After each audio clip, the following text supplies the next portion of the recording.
Hello and welcome to the third round of the NASCAR Canada Series. We're at Edmonton International Raceway in Wetaskiwin, Alberta, live on Rev TV.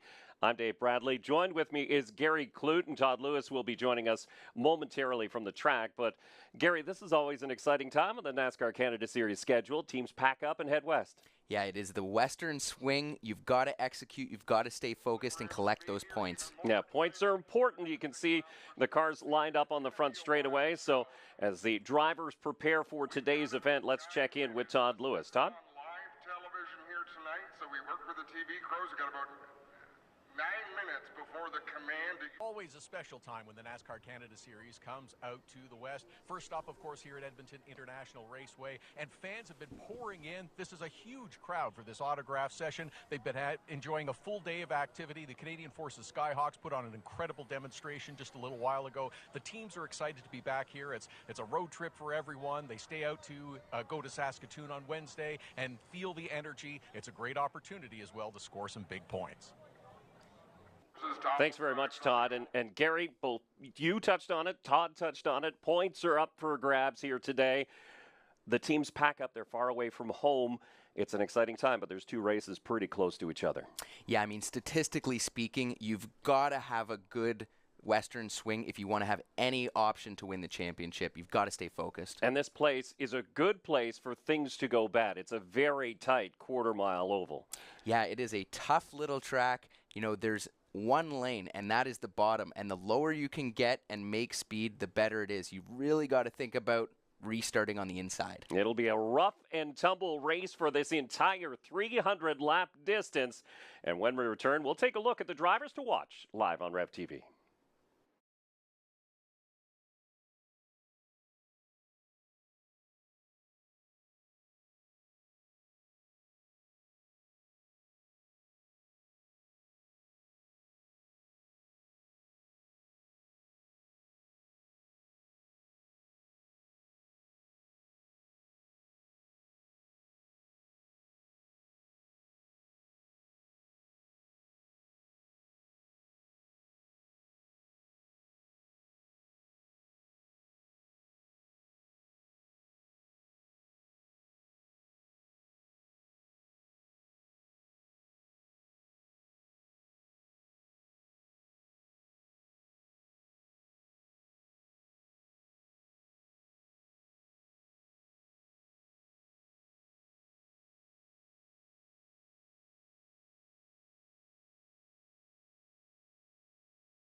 What you might see on TV. Welcome back. We're closing in on the command to fire engines here to start the NAPA 300 in Wetaskiwin, Alberta at the Edmonton International Raceway. But let's focus now on some of the drivers to watch. And one of the drivers we'll be focused on today, driver of the 96, Marc-Antoine Cameron, who comes into this one second in points. Yeah, I mean, you can't ignore him. He won here in 2022. He backed it up with another win in 2023.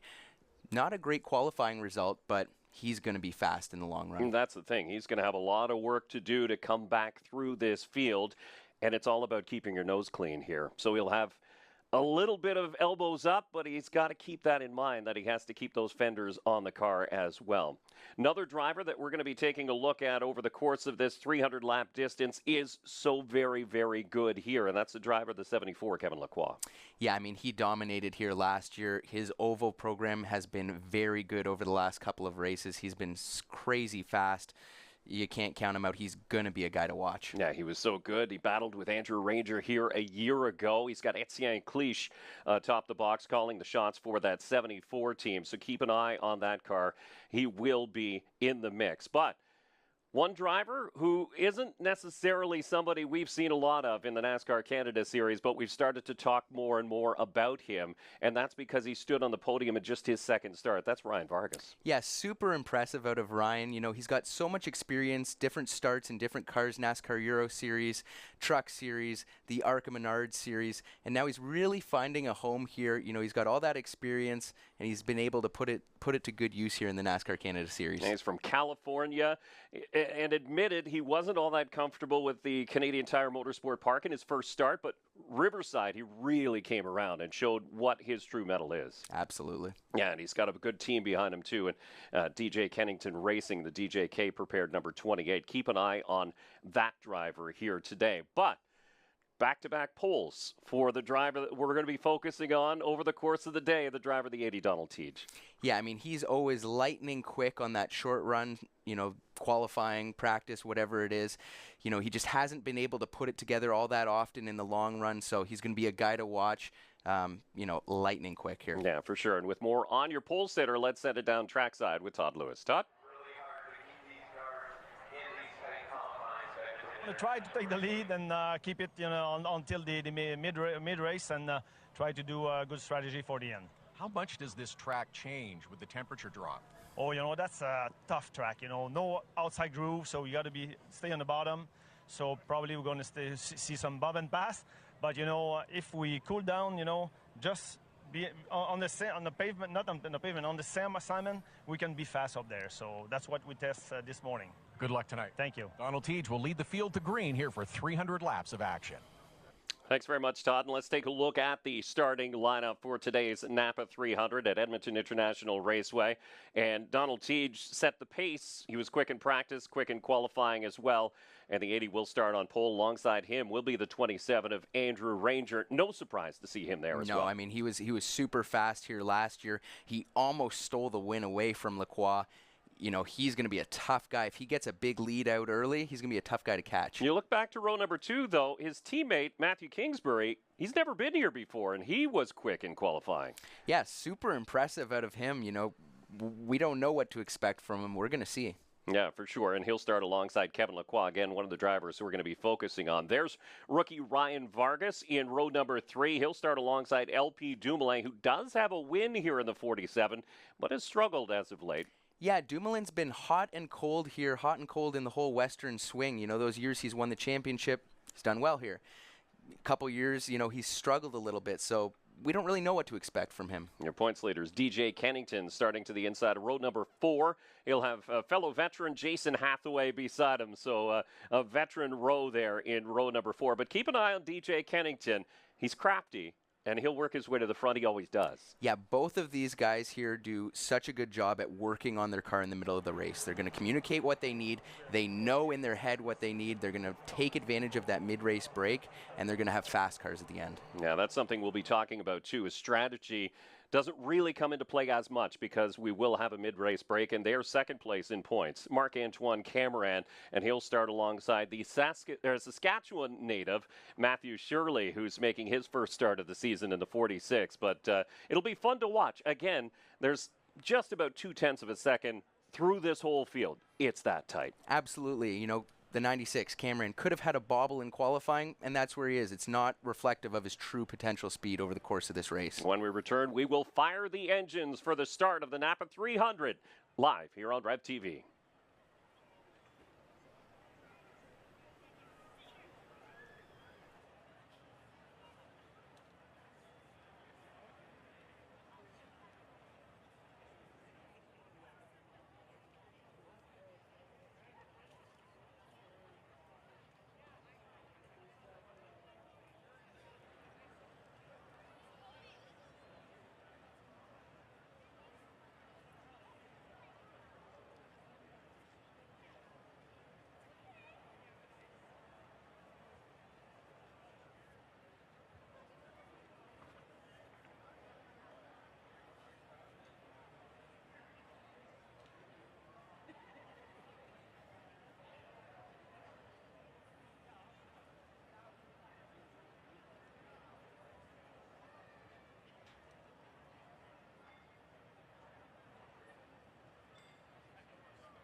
Just had a fabulous flyby from the Canadian military here at Edmonton International Raceway as we get set to get things underway for the NAPA 300 from the NASCAR Canada Series. The third stop after Mother Nature didn't want to play a couple races, so unfortunately races were postponed, but we're already to the midpoint, theoretically, of the season with the Western Swing. Let's set it down trackside for the start of today's proceedings.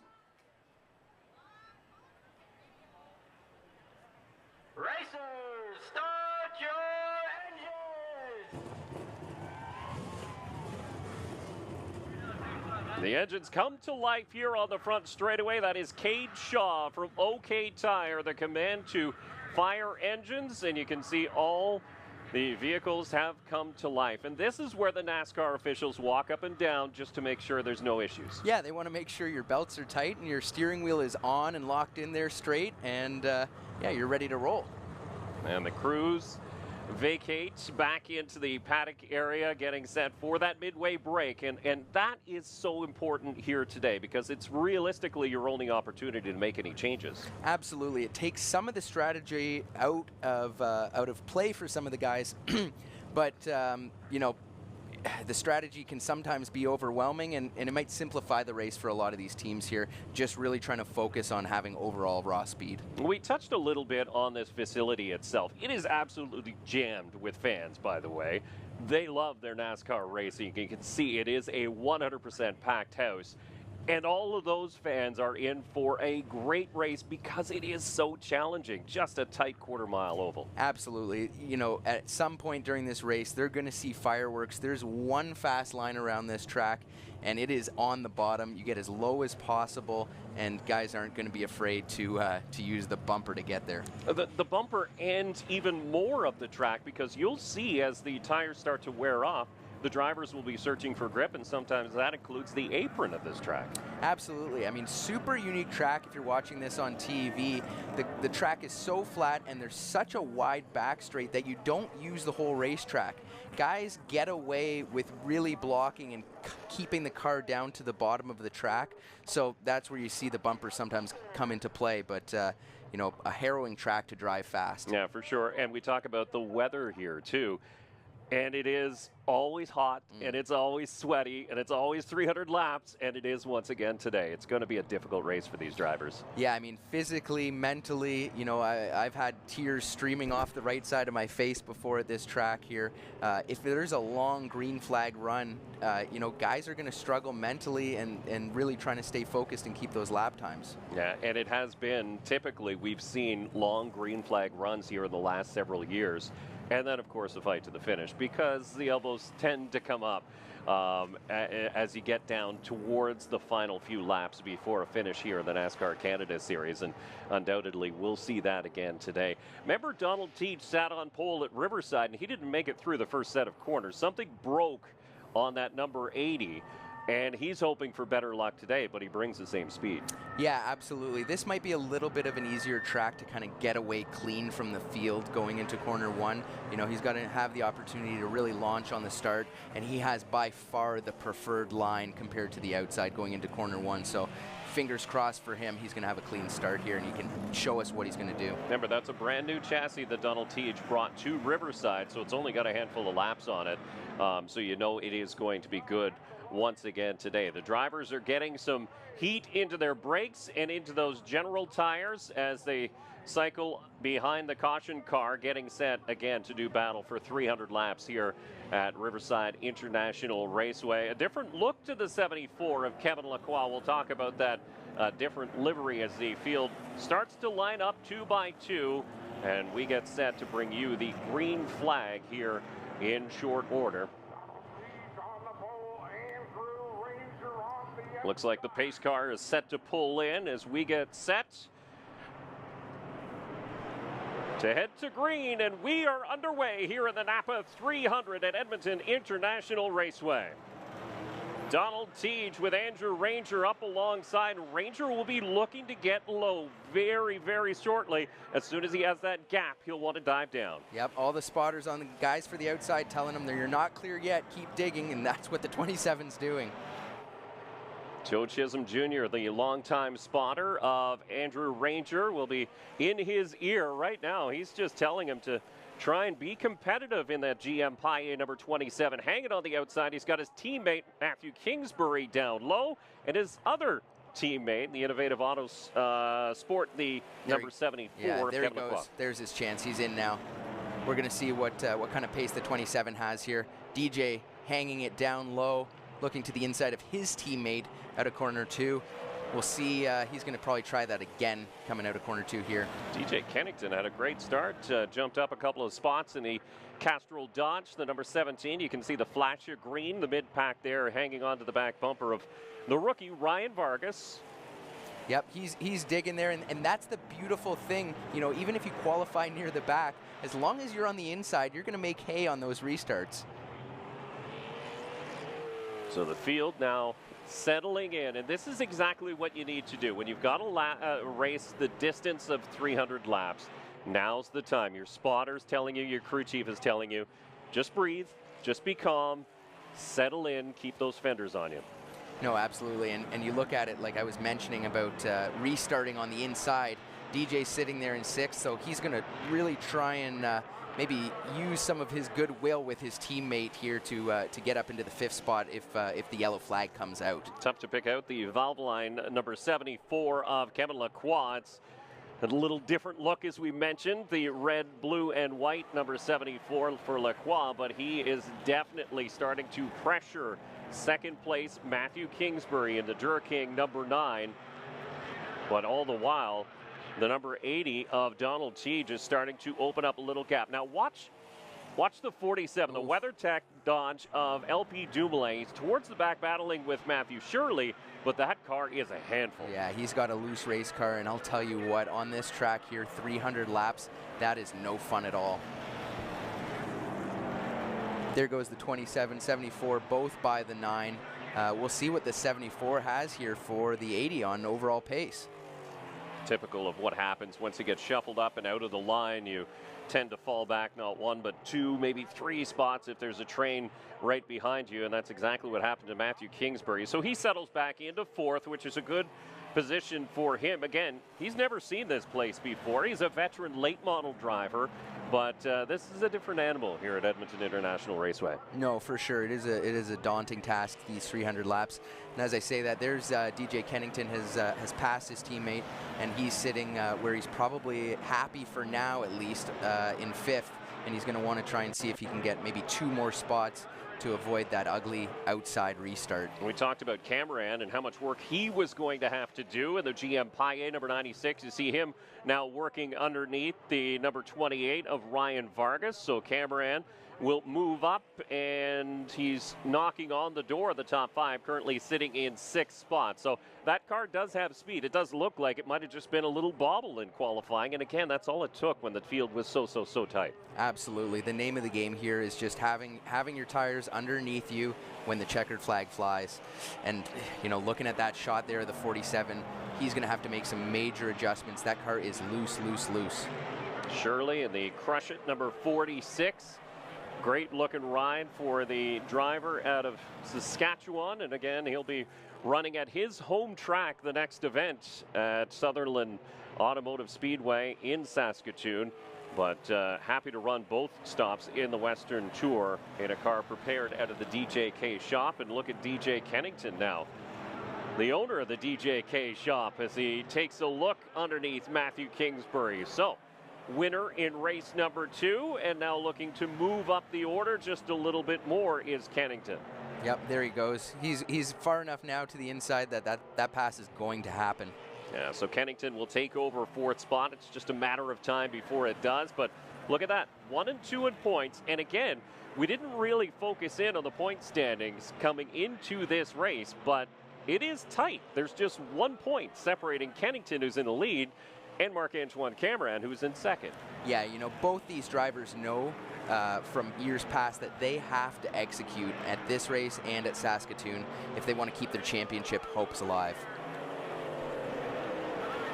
So looking at Donald Teague and the lead that he has built up at the front of the field, and it's just about Just Actually, about it's gone. Just about gone, yeah. The 74 has caught him fairly quickly. So once Kevin Lacroix was able to get out into that clean air, he just really started chipping away at that lead that was built up by the Garoua number 80.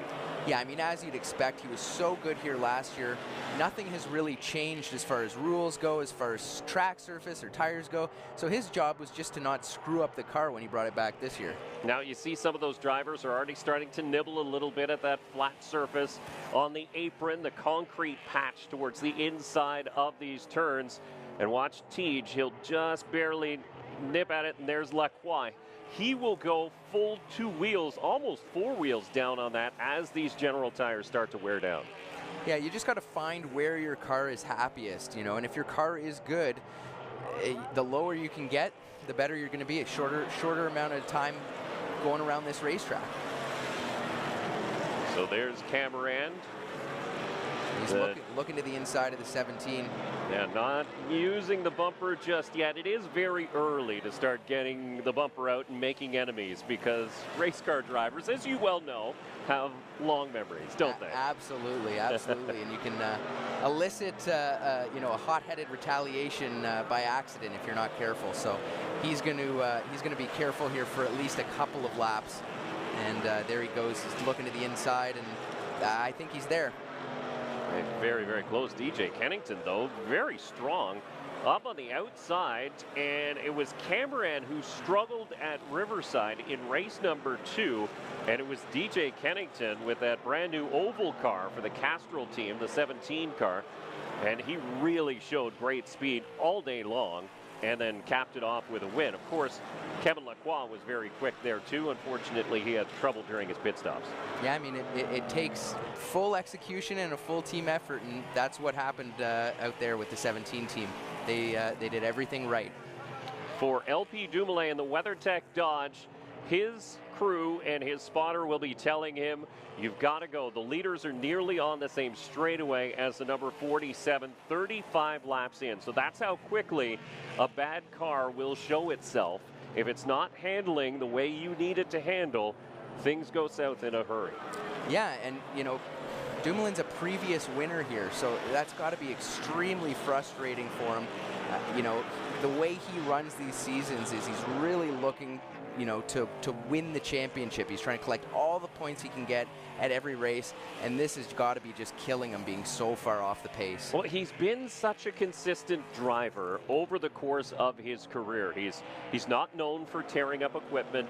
He's always there at the end of the race. He's sort of a where did he come from kind of driver. As we've got a battle now for the top spot as Kevin Lacroix in the valve line, number 74, has tracked down the number 80 of Donald Tej and is now working him over.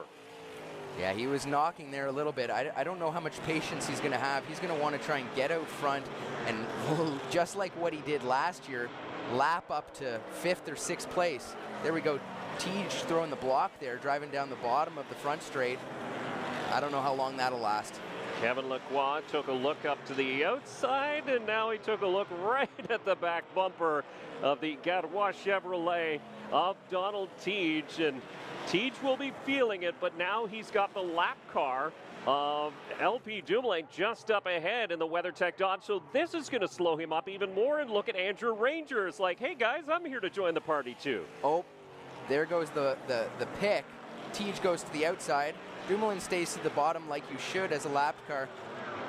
Lacroix thought he'd try the bottom, but he's got to step back in line here. Smart move by Donald Tej to try and use that lap car to keep the 74 back, and it works for at least a couple more laps. You can see that gap opens just a little bit, and it'll close fairly quickly once again.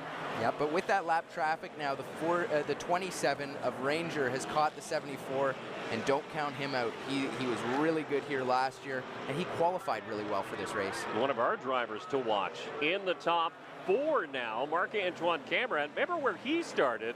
Second to last at the tail end of the field, and the GM Paye, number 96, has really lit the candles underneath the hood of that machine. Yeah, that car looks like it's just on rails, and he's been so good at that middle and long run speed. he's going to be good here. Yeah, it was an uncharacteristic rough race at Riverside for the 96 team just a few weeks ago here in race number 2 of the NASCAR Canada Series on Rev TV. And it just never really seemed to get working, as we've got a little bit of bumping once again at the front of the field as Kevin Lacroix once again goes to work on Donald Teat.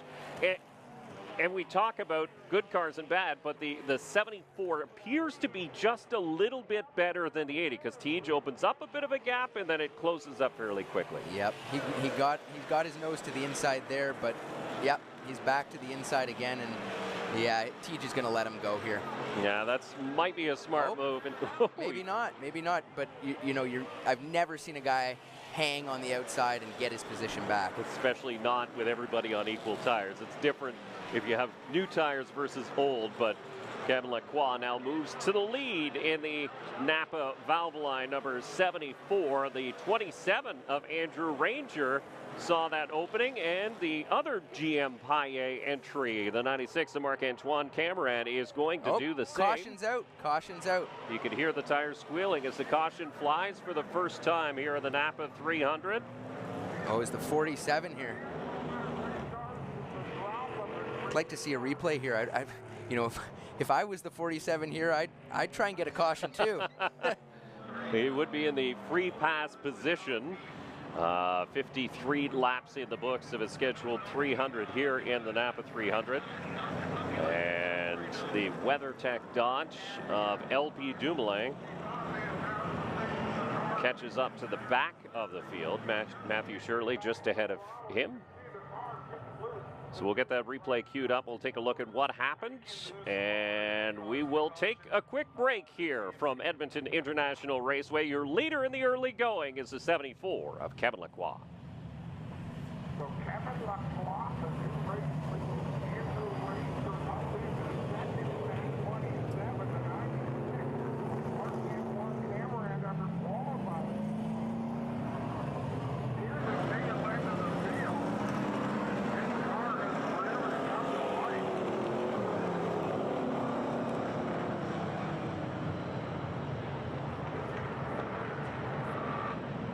Quite often, we'll see one car kind of step out and drive away in the early stages.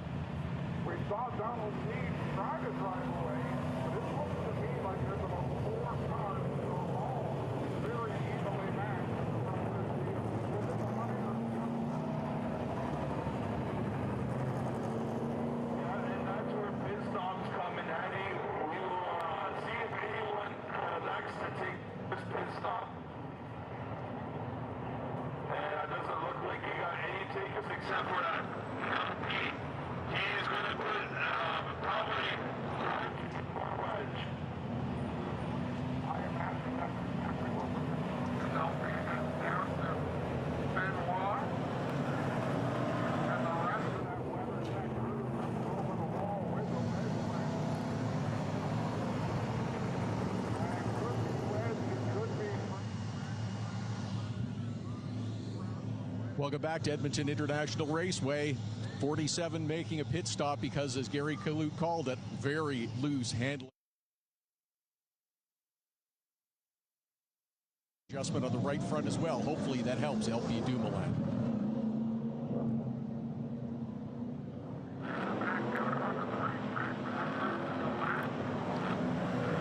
And welcome back to race number 3 of the NASCAR Canada Series, live on Rev TV. We're at Edmonton International Raceway for the NAPA 300, continuing under caution for the 47 of LP Dumoulin, who has come down pit lane. And we head down pit lane for Pinty's Pit Report with Todd Lewis. Todd?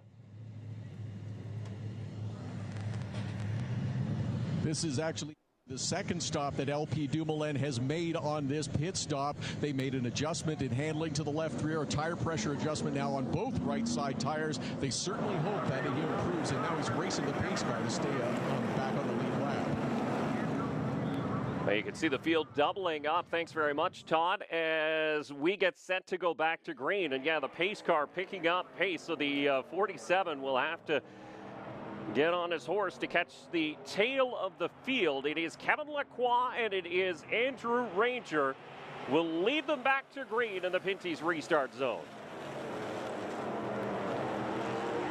Oh, Ranger's going to try and squeak in here. No, he's going to stay on the high side. He sees, or his spotter's telling him, there's a little bit of a gap between the 74 and the 80. Keep digging, maybe it'll open up. Not a big surprise to see the 27 testing the high lane. Andrew Ranger seems to love to do it no matter where the NASCAR Canada Series stops, and he'll hang out there and now battle with the 80 of Donald Teach, who has poked his nose back up into the battle for second spot. Yeah, he's fighting his way back here. We're going to see if he has the pace to keep that position. And then look at the 17. DJ Kennington has made his way up to fourth already.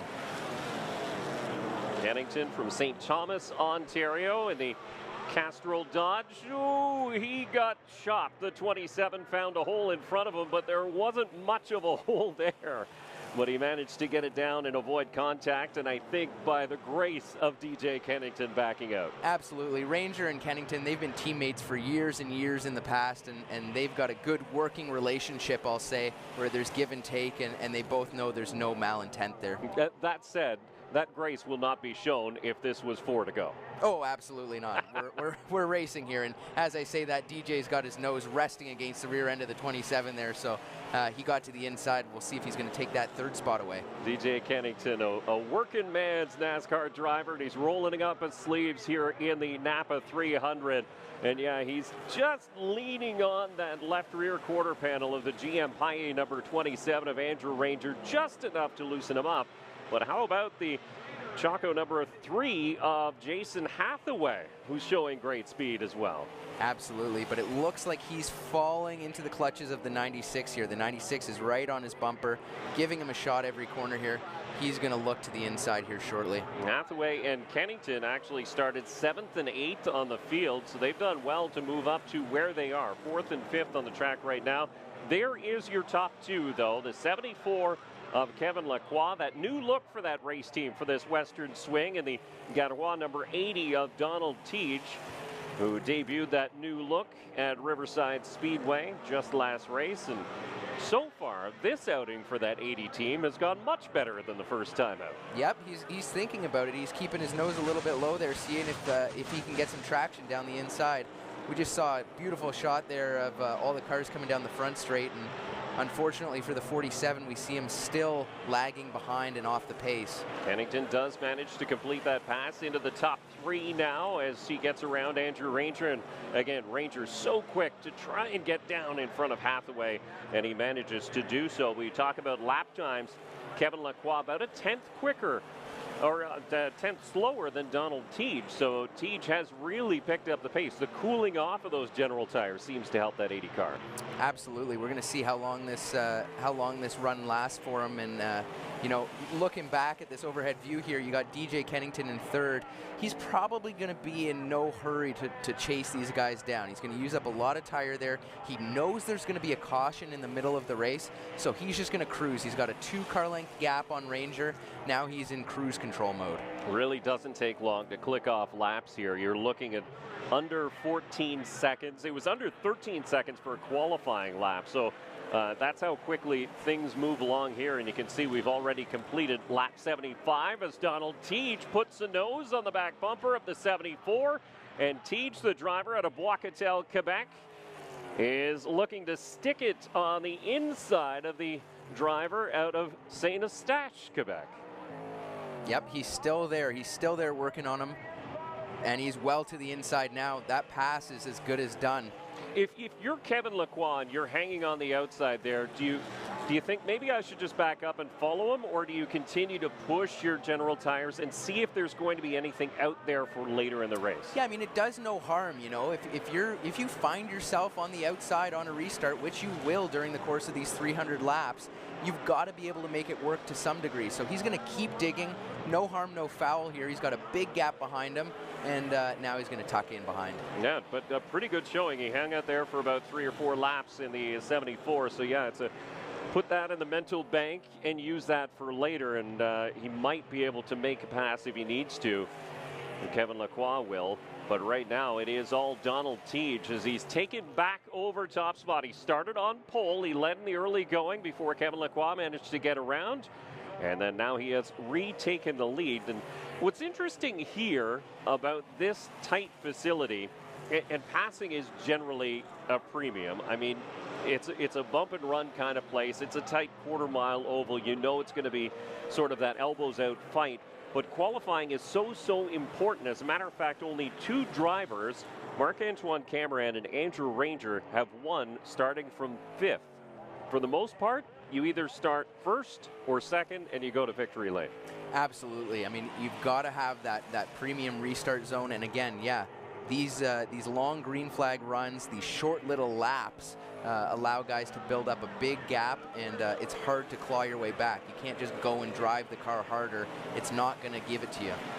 This is just now a cruise for the top 2 as they have almost linked up nose to tail. Kevin Lacroix got past, and he has settled in nicely in second spot. Third place, though, is DJ Kennington, who's not going away. As a matter of fact, DJ Kennington is coming. He's a little bit quicker than the top 2 as far as last lap times go. So don't count out that green, white, and red number 17. Let's go to Todd Lewis here down in pit lane.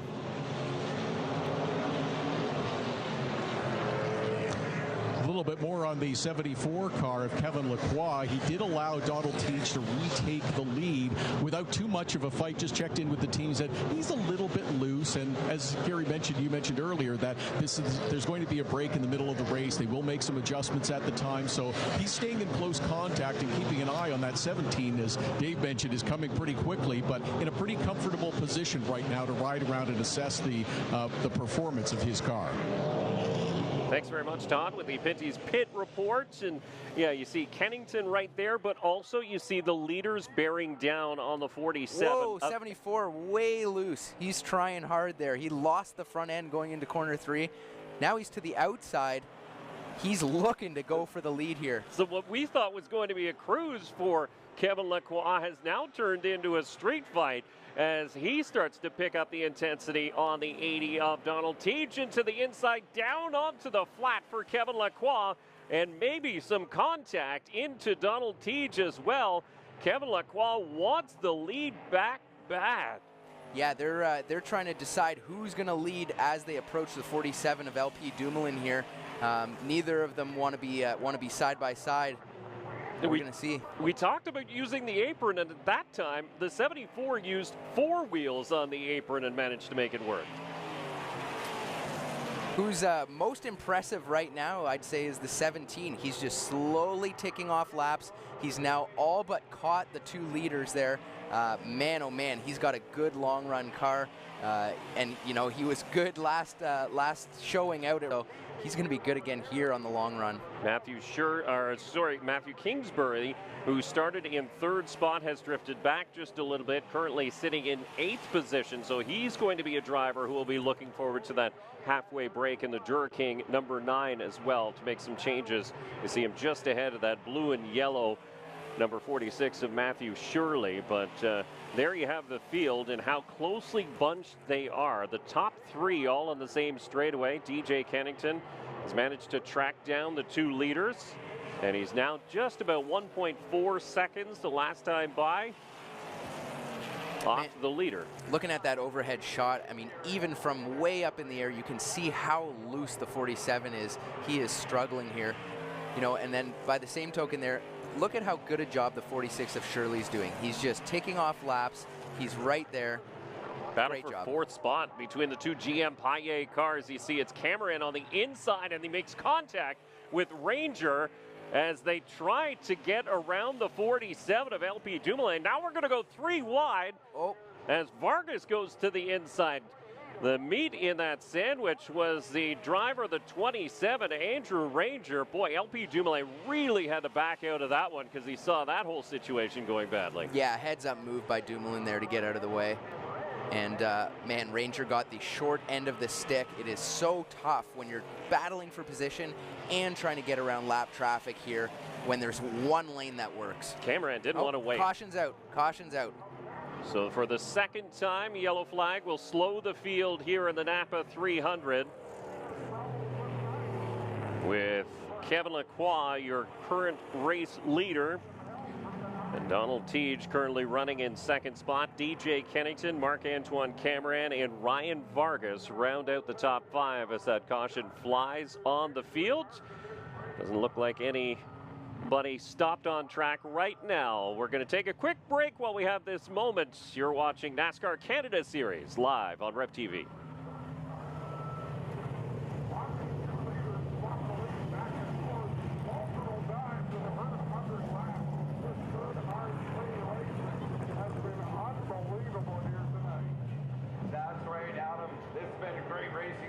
Back and forth lead changes. Let's see what's going to happen a little bit later on as this race hits well past the midway stage point, which is going to be at the 150 mark. Speaking of 50, we're going to be calling last call for 50-50 tickets. Last call for 50-50. We're going to be drawing that a little bit later on in the evening here at International Raceway.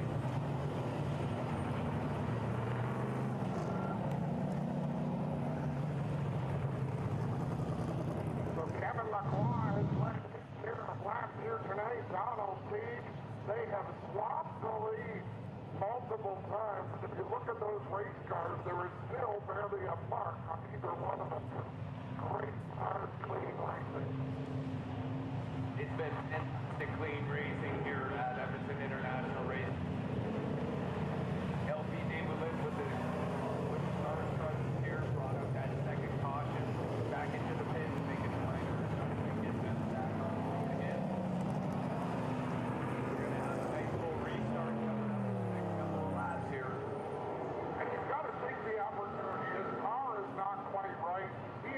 The crew knows that. Keep making swings at it and see if you can improve it. They've got another race to run on Wednesday night afternoon. At this point, if you're healthy doing you're one that you're wondering.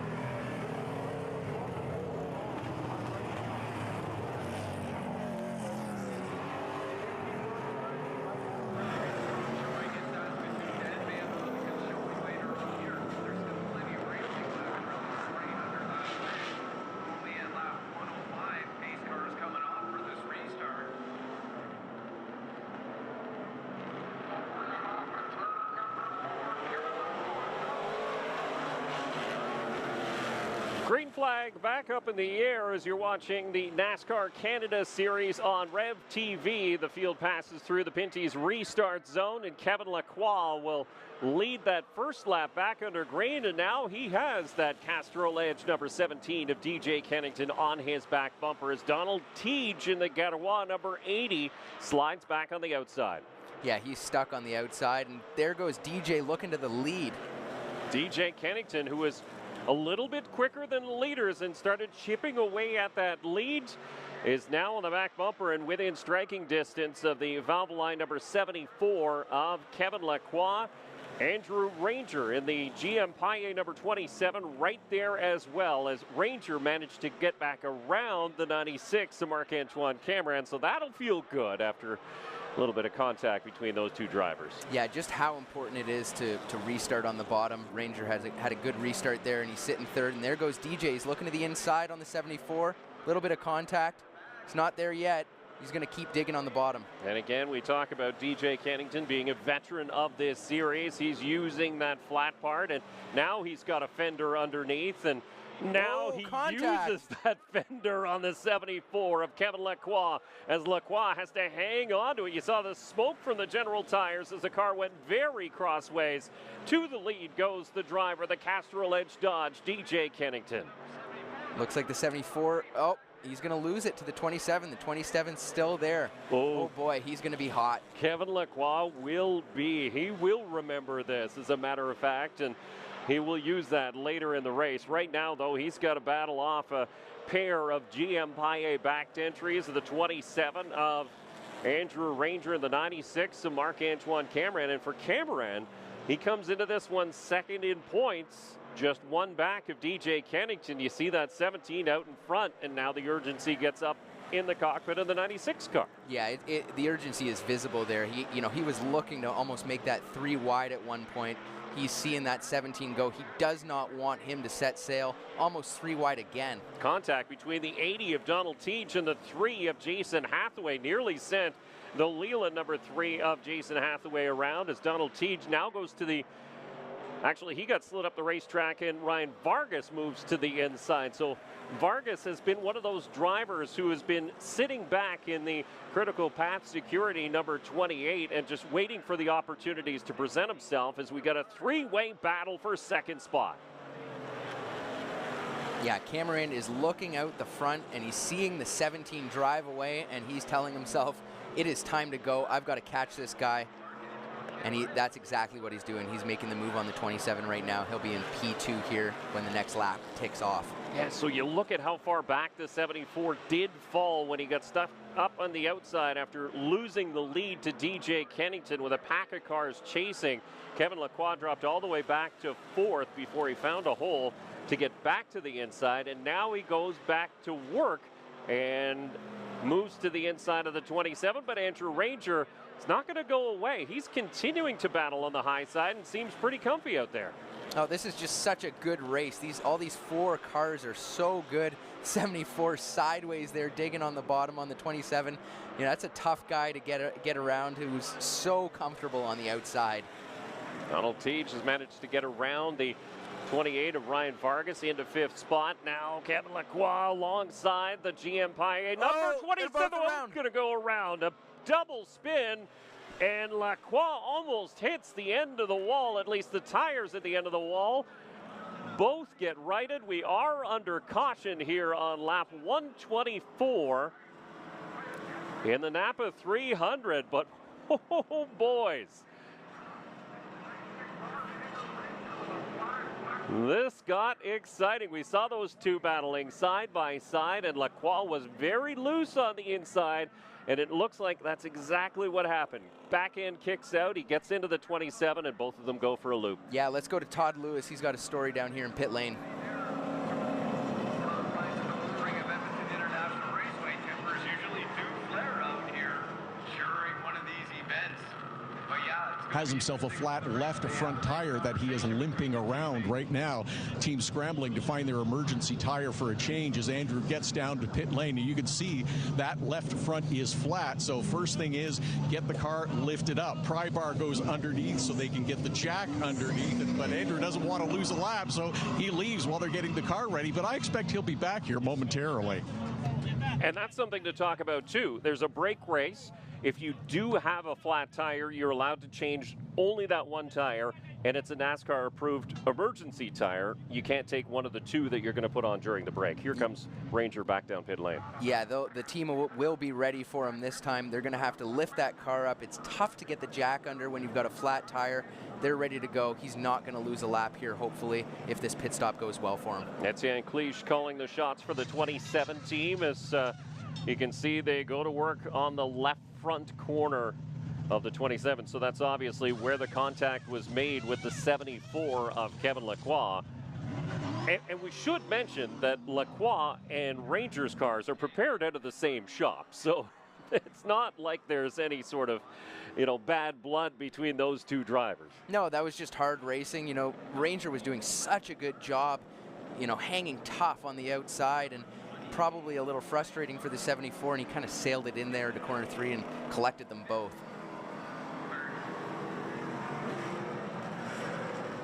So you can see a couple of drivers taking the opportunity to make a quick stop, make some changes. The Duraking number 9 and Matthew Kingsbury. And again, he was one of the storylines that we talked about. Great run in qualifying, but struggled a little bit in the green flag run. Was still on the lead lap, but had sort of dropped towards the tail of the field. So he's going to come in, make some changes, and go and check to see how it feels. You get a 20-lap, essentially free run to make some changes and see how it works. No, absolutely. There's no reason not to come down pit lane. He's got to try something. He does not have the same pace that he had in qualifying. He's going to have to go to work on that car. Looks like Dumoulin here, I believe, is going to get the free pass again. Boy, he's, as bad as the day has been for him, he's been one lucky guy with these cautions. Yeah, so he'll get one of his laps back. That's another look at what happened. So you can see the two cars going in side by side in through 3 and 4, and The back just gets around on the 74 and into the left or front of the 27 of Andrew Ranger. And both go for a smoky slide. They avoid the wall, which is important, but Lacroix almost caught the inside wall, which would have been a lot worse for the 74 team. So you see the cars lining up here. You've got the 47 right behind the pace car. He's going to take that lucky dog.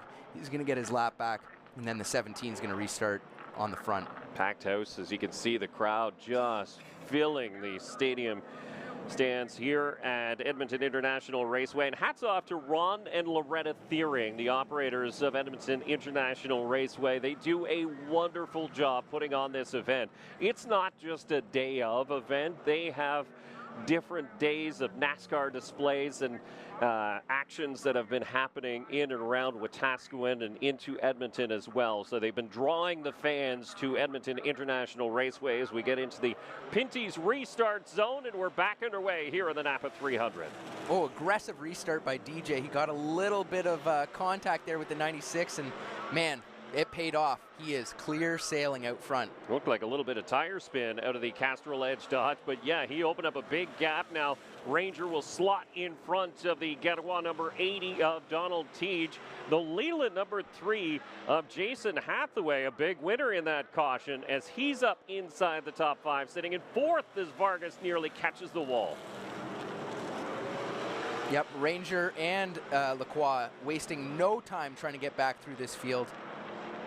Both of them already up into the, Ranger, Lacroix in 5th, Ranger in 6th. Great restart for those guys. Kingsbury, another driver who made a pit stop in the Duraking number 9 to make some changes on that car. It appears as though it brought that car to life as he's battling underneath the 28 of Ryan Vargas, but back up at the front, it is still DJ Kennington, your points leader coming into this event. Second place in points coming into this event was the 96 of Marc-Antoine Cameron, and that's where he sits on the racetrack right now. See the 47, I believe we caught a glimpse of him coming down pit lane. That is not good for him. Yeah, so it's just another bump in the road for the WeatherTech Dodge of LP Dumoulin. And there you can see visually the lead built up by DJ Kennington. On the clock, it's about a second.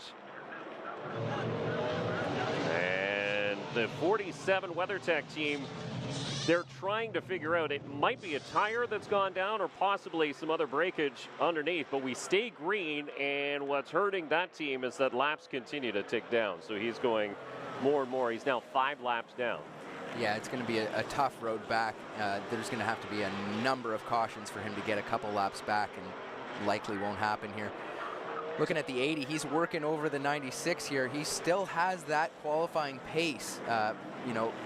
Very impressive long run pace out of the 80. We're going to see if he can get by the 96, and both guys are trying to hunt down that 17 who's just ticking off laps out front. We talked about a new chassis for the 80 of Donald Teege that he debuted at Riverside. Unfortunately, had something break in that car in the early going. As a matter of fact, didn't make it through 2 corners of that race before having to retire. But one of the big off-season changes for that team was hiring Don Thompson Jr., a former champion driver in the CASCAR series, but longtime crew member for Kevin Lacroix, crew chief for Kevin Lacroix, and just vast amounts of knowledge in these cars. He's now on top of the box for the 80 team, and that is a big boost for that organization. Absolutely. He's just got so much experience with these cars, with these tires, with these tracks. He's going to be a wealth of knowledge, and he's going to be a calm voice on the box, telling Teege, hey, race is only halfway over. Just keep the car together. Have a good run here. Yeah, we're coming up. We're about 4 laps away from what could be the halfway break. And we say it's halfway. It's on or around lap 150, according to NASCAR. When they say it's a break race, that's the verbiage they use in the regulations. So DJ Kennington out in front of Marc-Antoine Cameron. Donald Teege. Kevin Lacroix back up to 4th as he's managed to get around the Leland number 3 of Jason Hathaway in the Ed Hackinson Racing prepared entry. You know, in the 74, he's probably used up his tires a little bit marching back through the field here. And from what I understand, during the break, they're only going to be allowed to take 2 tires.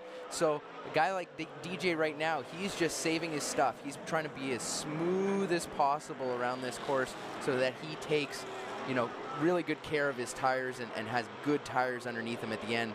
Yeah, unlike the first 2 events of the 2025 season, it will be a break race. So essentially the cars stop, the engine shut off, and the teams have 5 minutes to make the changes they need and to change 2 tires only. So he'll probably put right side general tires on, but we will find out very shortly as you see the crossed flags. And we're very close to the halfway point. Now it's up to the discretion of the NASCAR officials as to when we will take that halfway break, but anticipating a caution flag very shortly.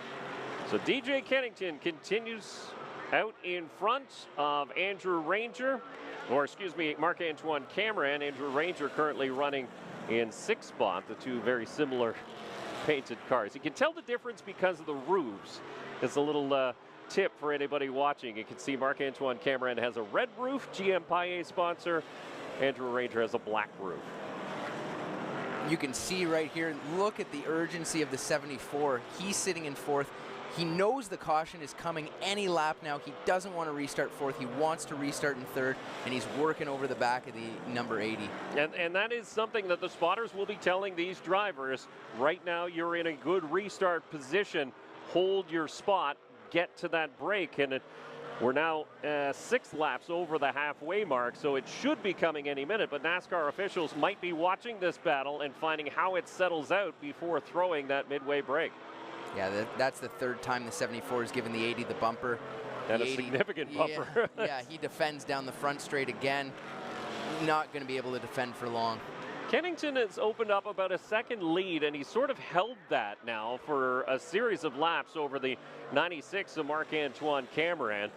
He just he jumped out to that gap, and then he has been watching his mirror and keeping the 96 at bay, and here is the halfway break caution. So yellow flag once again in the NAPA 300 here in Wetaskiwin, Alberta, as we see the halfway break. So we will take a break as the drivers catch their breath. You're watching the NASCAR Canada Series live on Rev TV. And these drivers, you can see the last 15 laps. Things were starting to get a little sneaky for these drivers. They weren't battling as hard, I think, because all of them were battling the racetrack. Yeah, we heard it from our Google drivers that it's been called race, not only because of the heat, but because of all the rubber that these big boys are laying down. So, slick conditions for sure. So we're going to see a lot of adjustments coming up here. For sure, this is an exciting race for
Welcome back to the NAPA 300 as we continue under the red flag, the brake race for crews to be able to do the work. So the 2 general tires going on.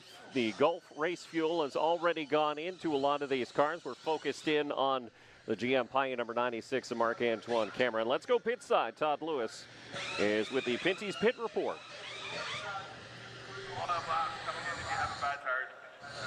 We'll give you some updates on the cars that are taking place their pit stops right now. The fuel has gone in first. They have a 5-minute break, so there's plenty of time to get all of the service done. And teams have been changing 2 right side general tires. It's a maximum 2 tire change. And then you'll see the handling adjustments that are taking place. The crew chief, Robin McCluskey, on that 96 car, doing a little bit of a handling adjustment on the left rear. Not quite exactly where they want it. The 80 of Donald Teege is also getting a bit of a handling adjustment. Checked in with Don Thompson, his crew chief. Said he was just a little bit loose on this last run. And also checked in with the 17 of DJ Kennington. And I'll tell you, Pete, that crew chief you got, Gary Clute, is pretty good, because John Fletcher said the car's great. We're not changing anything. He's not even pushing it to its full potential yet. So 17 has got something for the second half of this race. You're going to have to open up your wallet to get your crew chief back when you race at Calabogie in a few weeks' time. But John Fletcher Jr. has been helping out the Castrol Edge Dodge team of DJ Kennington. Of course, winners at Riverside, the first time they teamed up together and came in as the leader here today during the halfway break here in the NAPA 300. We'll be back to bring it back to green here on Rev TV. For your team, not the owner, if you will. So I think that those 2 will be battling, but you guys give it a huge shout out to DJ Kennington, number 17, for just going through the field smart, clean racing, and boom, puts him on the lead position coming out of this break for sure. So we'll see how that all works itself out, but you got to give it to these drivers. They're giving it all, even though, like you mentioned, with Saskatchewan looming on Wednesday, trying to save their stuff. They're not saving their stuff. They're going for the win right here, right now. So we'll see what this last 40 laps has left for us to offer here. Yeah, for sure. I just want to remind everybody, I was just speaking with somebody who downloaded the TrackTune app and was able to hear the commentary from us announce team up here in the upper C cans, and they said it's crystal clear. You can hear us perfectly. So if you haven't downloaded the TrackTune app, go right ahead and do it now. It'll make life a lot easier for you, easier on your ears also, for sure. But yeah, we got plenty of racing here to go. It's only lap 1.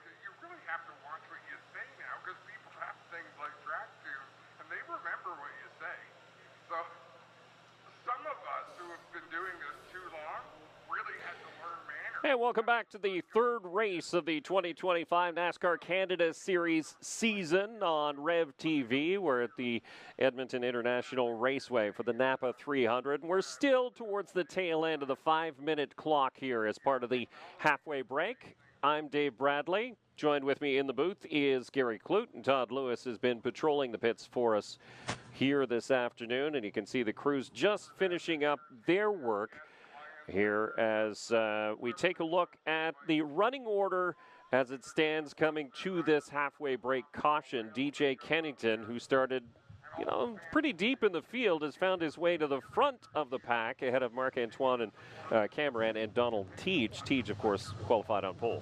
Yeah, and then you look at 4th spot there. You've got Kevin Lacroix, who was involved in that early incident there with Andrew Ranger, and he's clawed his way back to 4th, so he's going to be a guy to watch. He's going to be eager to get back up front and see if he's got the pace to take this thing. But you know what? It's been such a tightly knit group towards the really throughout this field, the 47 of LP Dumoulin is the only driver that is currently out of this one, is 25 laps down as the WeatherTech Dodge. See him held there on pit lane. He may come out and turn some more laps as the crew had a little bit of extended time to try and fix what was wrong. But you saw the hood up on that car for a long period of time.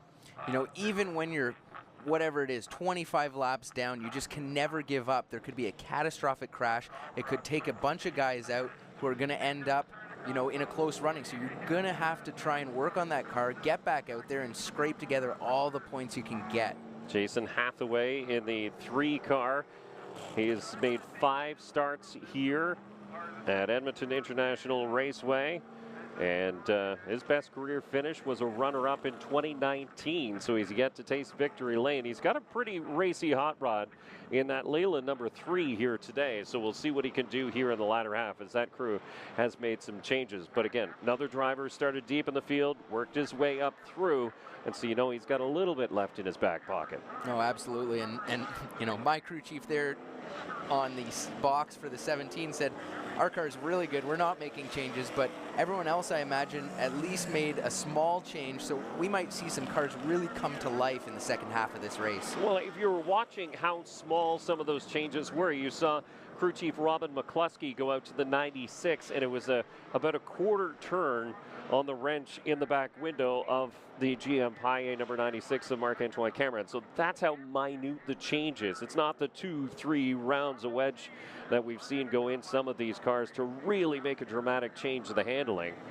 They're just trying to get that little bit more. Yeah, I mean, the 96 was good, and you can adjust your way right out of the ballpark pretty easily, so you don't want to take a pretty decent car and screw it up. So they're trying to go in the right direction, but a conservative change there for the 96.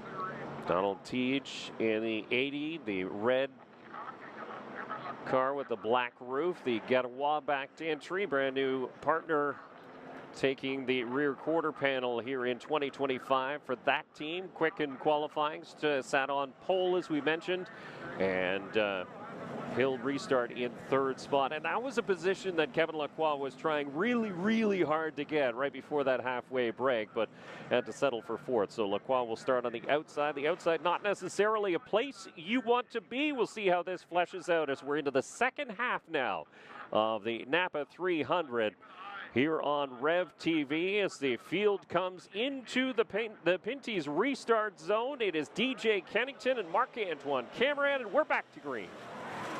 Whoa, big contact here. Wow, Hathaway gets down to the inside. He's in 3rd. Still more contact as Vargas tags the bumper of the number 80 of Donald Teage, and Teage will not be happy. Look at the nose of the 80 car of Donald Teage.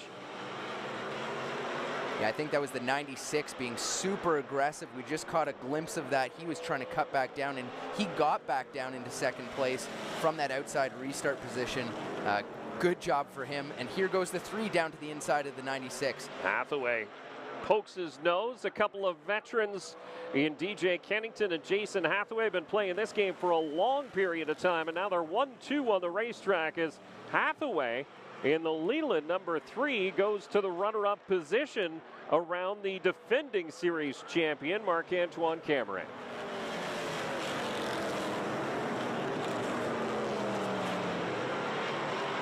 Look at the lead the 17 is built up there. He's got to hear. Look at the battle for 3rd. You've got Donald Teage and you've got Marc-Antoine Cameron. And if you don't think there's payback on the mind of Donald Teage, you might have been watching a different race, because here he comes to the inside. It's just a little nudge, but he moves the 96 up the racetrack, and he comes back through, but you could almost see the steam coming out of the driver's side window of the 80 car of Donald Teage. He wants to get back to the front. Wow, look at the pressure the 96 is putting on the 28. They're 3 wide down the front straight. 74 now to the inside of the 28. Wow. Yeah, so the Cameron just really hammered the 28 of Vargas, and that opened the door for the 74 of Kevin Lacroix to move up through. And now huge damage to the 28 of Vargas. So Vargas is trying to hold tight on the outside. He's got Cameron on the inside, then Ranger back there. Then you've got Kingsbury as well, and it's a free-for-all as the 17 of DJ Kennington opens up a gap of almost a second on the 3 car of Jason Hathaway. 96 looks now to the inside of the 74. He's going to use the bumper again a little bit. You know, these guys have to be saying to themselves, or at least Kevin's saying to himself, come on, guys, let's get together here. We've got to work together. We've got to go catch the 17. Because even if you do fall in single file, you're not necessarily drafting. It's not a super speedway, obviously. But even if you do fall in single file, you might be quicker than the cars in front of you as long as you're just not battling.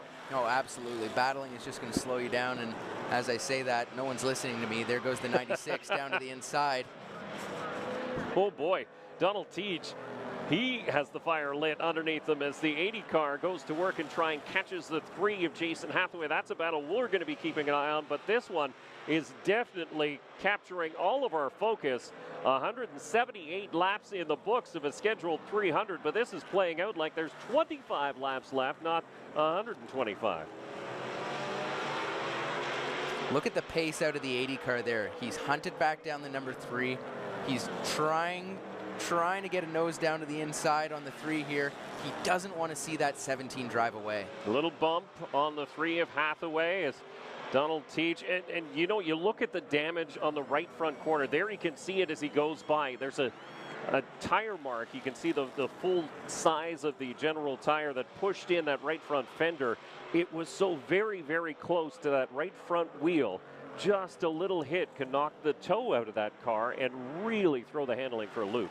Yeah, if the toe's out of that car, it's not showing. He's got great pace right now. There he goes. He gets his nose to the inside, but it's going to be tough to do that on Hathaway. He's going to keep digging, and he's going to take that position back. You're not going to rattle the cage of somebody like Jason Hathaway. He's a former series champion here in the NASCAR Canada Series, so he wears that badge with pride. And Hathaway, now you do have Donald Teach getting underneath Hathaway, so maybe Hathaway thought, okay, let's just fall back and we'll follow him and try and catch the 17 of DJ Kennington. But right now, Kennington has been untouchable since the restart. Oh, absolutely. So this group has finally taken a breath, settled down a little bit as Cameron has managed to get around the 74. There's Vargas in the 28 who's slotted back in behind him, but Vargas must be thinking, is now the time? Do I use my bumper now? Yeah, he's got his nose to the inside of the 74, and you got to remember who prepares that car is DJ Kennington, so he's going to relay to those guys, hey, this is the setup that's working for me. Maybe the 28 came with a different setup, hedging their bets. Now they have the data, and maybe he's got the same setup as the 17, and he's going to have a rocket ship as well in the latter half of this race. Boy, quick flash of that camera, and you can see how close the 3 leaders are. They're coming on the top of your screen on the front straightaways. They click off another lap. 188 now in the books, and DJ Kennington has no lead over the 80 of Donald Teach, and like we said, you follow single file and you're all able to catch them as Jason Hathaway is in there too. So it's a 3-car battle for the front. Yeah, that 80, Donald Teach, he has a hot rod, and now he's got a nose down to the inside. He's not going to do it just yet, but he's going to keep that nose down on the inside, and there he goes. He's still trying to work on the 17 there. He might get her done in the next couple of laps here.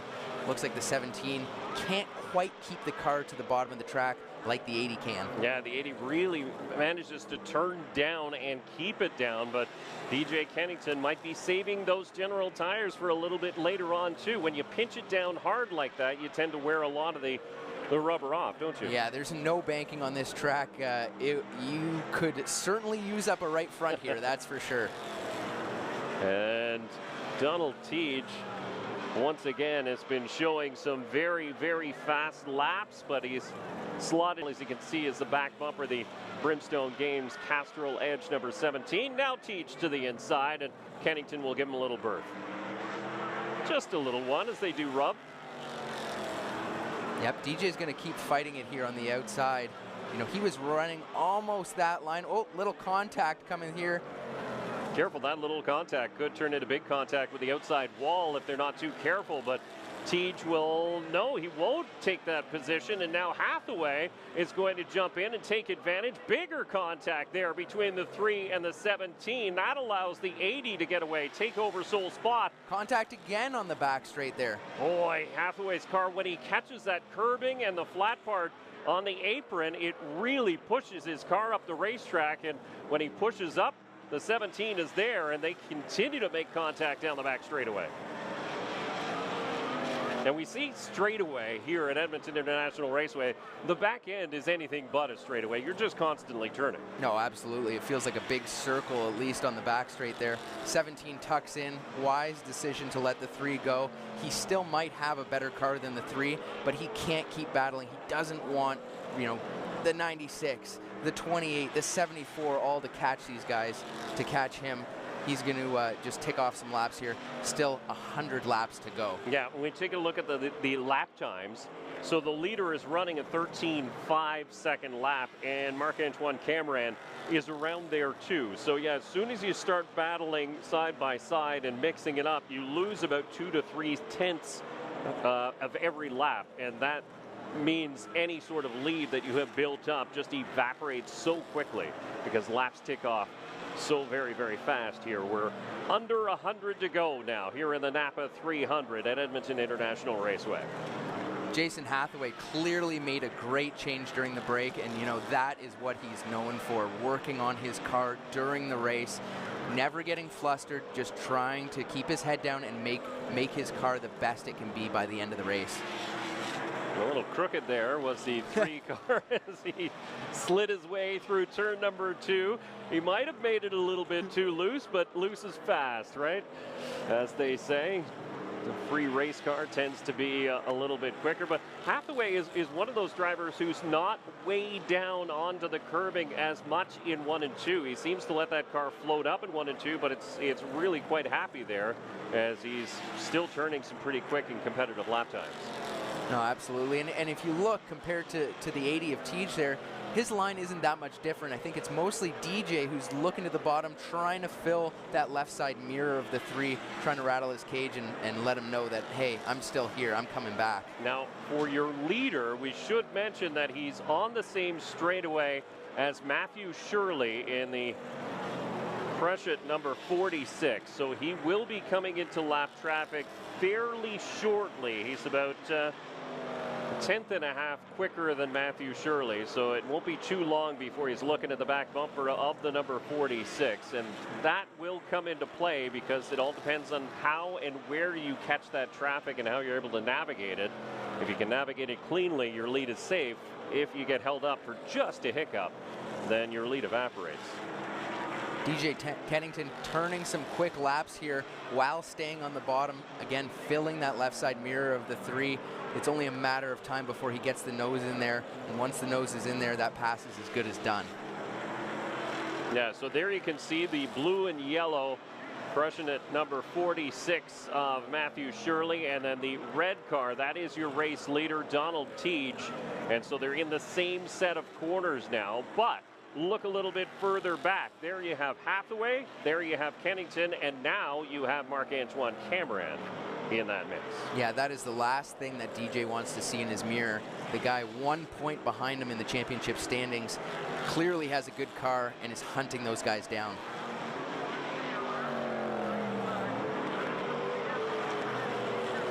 So Cameron has settled into pace. You know what's interesting, though, is the Valvoline Napa number 74 of Kevin Lacroix, who was so quick in the early going of this race, led a handful of laps after getting around the 80 of Donald Teach. He's sort of settled into this mid-pack. He's running 5th right now, but he's really sort of lost touch with the leaders. He's almost 5 seconds back of Donald Teach, who's at the front. The leader working around the crush at number 46, Matthew Shirley. Up on the outside goes Donald Teach. So as Teach continues to lead, he manages to get around that lap car without issue, but look. Oh boy, battle there goes for the third. 96, and he's gonna get picked. DJ's gonna be wise enough here to use the pick. He used his own car as a pick, as a matter of fact. Surely that car prepared out of the DJK shop. And yeah, Cameron will fall back into line, but he doesn't lose much time. He's right back up on the back bumper of the Castrol Edge Dodge. So your leader continues to be the driver out of Bois-Catel, Quebec. The driver, the number 80, Donald Teach, out in front. As we have 82 laps to go here in the NAPA 300 at Edmonton International Raceway. You're watching NASCAR Canada Series on Rev TV.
And welcome back as we continue under green here at the NAPA 300 as you watch the NASCAR Canada Series live on Rev TV. I'm Dave Bradley. Joined with me in the booth is Gary Klutz, and Todd Lewis is pitside. We can tell you of a change for position during that break as Marc-Antoine Cameron, the GM Paille number 96, has really come alive here in the last several laps, managed to get around the 3 of Jason Hathaway, and is closing in on your race leader, Donald Teach.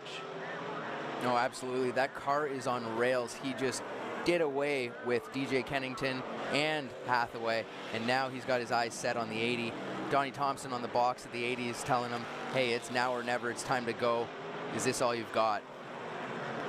You can see we're 233 laps completed of the scheduled 300, and things have really settled down into this long green flag run. The first half was made up of a couple short cautions for single car spins, and then we get going after the break. The drivers made their changes, crews made the changes they needed to on the car, and settled down into this long run. And for the first time, we get to see who had set their cars up to come alive a little bit deeper into a green flag run, and it looks like Robin McCluskey, making those minute changes during the break, did something that brought that car alive. Yeah, all he needed was that quarter turn. And you can see the 80 car sliding a little bit, as does everybody else. The one driver that's not sliding is the GM Paille number 96. The driver from St. Leonard d'Aston, Quebec, Marc-Antoine Cameron. And the lead is just evaporating. It's now 0.7 of a second the last time they crossed the stripe. As the drivers will come into lap traffic again, they're surely just up ahead, and Kingsbury in the 9 is just ahead of the 46. So yes, this could play a role in what shakes out in the top spot, but I'm not sure if we're going to have to wait that long. Cameron is that quick. And we know he's going to be aggressive. He's not going to wait to take over top spot until an opening presents itself. He's going to make that opening happen. No, absolutely. And while you're saying that, look at the 74 catching DJ Kennington here. DJ Kennington going a little bit backwards, going the wrong way on the racetrack here. The 74's already taken that position. Yeah, very quickly that happened as now a battle for the lead, side by side. Cameron to the inside of Donald Teague, and no, he didn't have to use any muscle to get by. He just used raw speed as the GM Pinty number 96 moves to the top spot. Cameron, who started so deep in this field, is now showing the way with just over 50 laps to go here in the NAPA 300. Yeah, Donald Teague was in no position to fight that. He saw for 30 laps the 96 coming closer and closer into his mirror, and now he's just got to hang on here. He's got to not use up his tires like he was on the last couple of laps and just stick to the bumper of the 96 and pray for a late race restart. No, you're right. He just gets to follow, try and hang with the very, very fast number 96, Marc-Antoine Cameron, as they come into lap traffic. There's Matthew Shirley, the Crush It, number 46. Beautifully prepared car. Struggled just a little bit today, but that car is very clean, so they'll take some notes back with them to Saskatoon for the next race, which will be the Leland 250, and that will come your way on Wednesday evening live here on Rev TV. We'll be happy to bring you that action once again, but we're not done here in Edmonton with the NAPA 300 as Cameron is your race leader, and we talked about it off the top of the show. He's one of our drivers to watch. He's won twice here, back-to-back, 2022 and 2023. We saw that 96 in victory lane. And after a bobble in qualifying, he made his way back up into the front, and that's where we find him right now. But all credit to the 80 of Donald Teague. He's not going away. Yep, he's hanging on, you know. You wonder how much the 96 has slowed his pace now that he does have the lead. You know, he probably used up his tires a little bit. He's trying to cool them off just a touch as much as he can without letting the 80 get back to his bumper. Now, we talk about that, using up your tires and you know, really putting pressure on your tires and then cooling them off and backing it off. As a driver, first off, how do you do that, and how much of a difference does it make? Well, you know, I say cooling them off. It's pretty hard to cool them off here. You are asking a lot of your tires at every moment in time during this lap, but it's really just not overheating the tires. Once these tires get really hot, it is very, very difficult, barring a caution, to cool them off. So he's just trying to play it safe here. There might be a late race caution here. Trying not to abuse them in the late going here as the two drivers sort of settle into a rhythm, as does Jason Hathaway, although Hathaway might have to turn up the wick here in a second because he's got the 74 of Kevin Lacroix knocking on his door. That is for the final step on the podium. Hathaway has it, but Lacroix would really like to see that Valvoline Napa number 74 in that position. So battles all over the racetrack. We'll take a quick break here on Rev TV. You're watching the NASCAR Canada Series.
And welcome back to the NAPA 300 on Rev TV. Marc-Antoine Cameron continues to lead, but one driver who's out of this one early is standing by with our own Todd Lewis with his NASCAR Pinty's pit report. Todd? It's a difficult day for LP Dumoulin. This has been a frustrating day for you guys. It started apparently with a broken stud. Was that how the troubles began? Yeah, something happened with a broken stud, but afterwards we got back on track. We were good for a couple laps. Showed a lot of good speed there on old tires, but unfortunately for the WeatherTech 47 Omnifab Benmar car, something else got on underneath the car. So it really is frustrating, but I guess we'll be back stronger. There's nothing to do right now out there. It's just LP Dumoulin disappointed here in Edmonton, but guys, you know he's going to come back strong in Saskatoon. Yeah, he's always fast in Saskatoon. It's that 47 car, but you can see the disappointment written all over his face.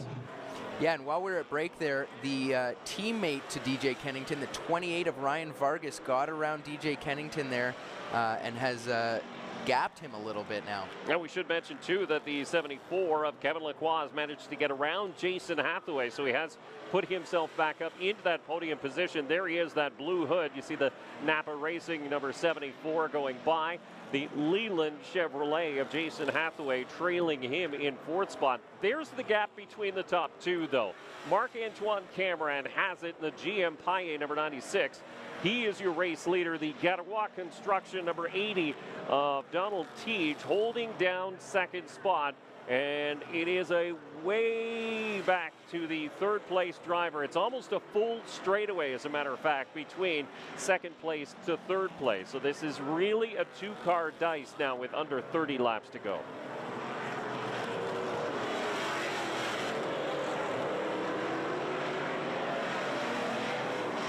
Yeah, we're seeing the 27 there, the other position that's being contested. The 27 catching the 17 of DJ Kennington. Andrew Ranger is getting there quickly, and he has enough time to make that pass. So we'll keep tabs on that battle. So DJ Kennington, you heard Todd mention at the halfway break that Kennington and crew decided they were going to leave well enough alone. That car was perfect in their mind, or at least good enough that they didn't want to change it and mess anything up. So this track changes so dramatically when the sun starts to set. The heat goes away from this racing service. Did they make the right call? Well, I mean, clearly not, but, you know, there could be another variable there is your two change tires. Could have totally changed the stagger of the car. So, you know, that's happened to me on this racetrack before. You know, the car's great. We're not going to change anything. You bolt new tires on, and you actually get slower.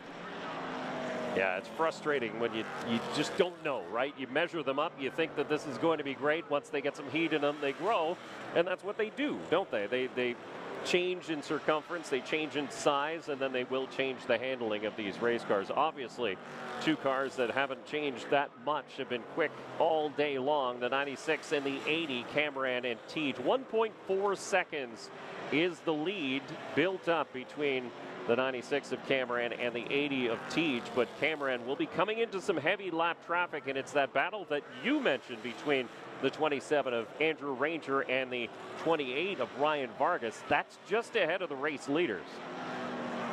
So if they're still running side by side by the time Cameron gets there, actually, no, it's Ranger and Kennington now, as Kennington gets passed by Ranger, just ahead of the race leader. Yeah, so Ryan Vargas had made that pass on Kennington and has set sail a little bit, and now the next guy in danger of going a lap down is DJ Kennington, the guy who's so dominant in the early stages of this race. He was the leader at the halfway mark when we took the caution flag for the break, and Kennington in the Castrol Edge Dodge has really fallen off now as you see Ranger up in the high groove, but they continue to battle side by side. Kennington's not going to give up that inside groove, that is for sure, as Cameron is quickly closing on that battle, and it's a battle for position, so they're not just going to pull over and let the leader go by. It's a battle for sixth position on the track between Ranger and Kennington. Ranger currently has it, but Kennington would like it back. Thank you very much. Yeah, Kennington is still to the inside, and as you said, he sees the guy who's right behind him in points coming. He's not going to pull over and let the race leader go. He's going to dig with everything he's got to not be the first car a lap down. So now you're Donald Teach, and you might have been hanging on for a little bit, but now you crank up the urgency. You can push because you see an opening, an ability to close that gap. It was 1.6 seconds the last time they crossed the stripe. It'll likely be a lot smaller than that this time. And it will be even tighter the next time they head past the stripe because Donald Teach is coming. Lacroix, the driver, in third in the 74 as he's pretty much running his own race. He's on his own straightaway. He's making his way through lap traffic. He's got no pressure from behind, no pressure ahead, but there is second place. Donald Teach as Ryan Vargas battles with the 3 of Jason Hathaway. That's a dice for fourth spot. What a great job by Ryan Vargas. Coming off a podium finish here, he's just been taking great care of his car all day long, and now it's paying dividends. Yeah, no marks on the front of it. There's a big mark on the back of it as Marc-Antoine Cameron gave him a Welcome to Canada knock at one point, but the driver from La Mirada, California in the critical path security number 28 is continuing to try and move up the ladder as he battles with the 3-car of Jason Hathaway. The leader has made his way around DJ Kennington and now around the 27 of Andrew Ranger as well. So any opportunity that Donald Teach had to catch the 96 of Marc-Antoine Cameron seemingly gone at this point as Cameron has cleared those 2 here lap we go. cars. Caution's out. Caution's out. Oh boy, 9 laps to go. As we were saying that, boy, this throws a spanner into the works as it looked like we were just going to see the 96 cruise off into the sunset, but that will not be the case. And there will only be a handful of laps left to go once the NASCAR officials restack the field, get the lineups in order, and then send them back to green. But this is going to set up an old-fashioned shootout here in the Wild West. Hey, I bet you $100 there's going to be contact. What are my odds? You're absolutely right. That's going to happen. And especially with earlier contact between Donald Teach and Marc-Antoine Cameron, you know that that's going to be playing in the mind of Teach. He wants to win one of these races so badly. He did win one. He won it in Saskatoon, so he's a driver who really loves this western swing.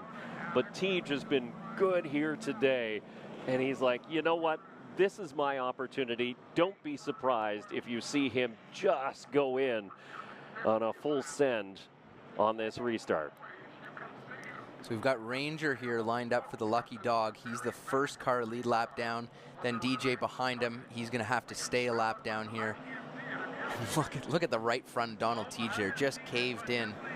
Yeah, and that's going to come into play too, because you can't necessarily use that right front corner much anymore because your bumper bar that would have been there is completely bent in. So if you're using it, you're using your right front and you run the risk of cutting down a tire. No, absolutely. These are fiberglass body cars. They're not aluminum body cars. So you are running a risk every time you make contact that you're going to hook a wheel, you're going to drive over a wheel. You know, it's akin sometimes to an open wheel car where you see these cars go up and over. Yeah, we've seen that on a couple of occasions at different tracks. So we'll have a restart with the 96 of Marc-Antoine Cameron. Again, a winner twice before, 2022 and 2023. Donald Teach never has won here before in his 6 starts. His best is a second in 2017. So we'll see if he can change that here today. We know that the 74 of Kevin Lacroix is good here, and he's been so good that he visited Victory Lane just 1 year ago. As a matter of fact, that car was quite dominant a year ago after he led practice, led qualifying on the pole, and then led the majority of the laps in that race as well. We'll see what he can do, as he was just essentially about a half a track behind, just running by himself. How much did he save in reserve in that valve line number 74? We get to see as the pace car speeds off, and we have Cameron and Teach along with the 74 of Kevin Lacroix. So those are the 3 cars on the lead lap as the field moves through the Pinty's restart zone, and we go back to green. Andrew Ranger, the only other driver on the lead lap in the GM Paille number 27, but it is Lacroix as Donald Teach slides back on the outside groove. Marc-Antoine Cameron will lead them to the white flag, this time through 3 and 4. Will he get there? The 74 makes contact. Almost around goes the 96 of Cameron. They sort it out. Lacroix is going to be your leader at the line. Caution flag is out, though. Wow. So we're going to stack the field down the back straightaway. Look at Cameron. Cameron making contact with the 74, and again another bump, and again another bump to the 74 of Kevin Lacroix. Lacroix smartly jams on the gas to get out of Dodge just a little bit there, but boy, I thought he was just going to cruise through 3 and 4, and again I thought it was just going to be an easy run to the white flag and then we'd see some sparks, but no, there's still sparks under this caution period. Cameron's got to be careful. NASCAR officials will be warning him. Any antics during a caution flag period frowned upon by NASCAR officials big time. No, absolutely. And, you know, he's got to think about the championship here. He's still in a great position for this restart. But how about the 28 of Ryan Vargas sneak into the bottom, now in the lead? My goodness. No, he's the 1 lap down car, so he is not the leader. At this point, it is still Lacroix because there was 3 cars on the lead lap in that group. My mistake. So Vargas will be the first car 1 lap down. So he'll get put back onto the lead lap. Kennington was ahead of the leaders, so he's considered what they call a trap car, so he gets put back onto the lead lap as well.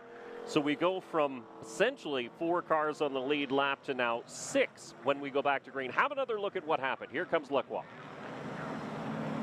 You talked about it. They catch tires, and it's almost like an open wheel car. Yep, that is the risk you run. Here, we're going to play it back again.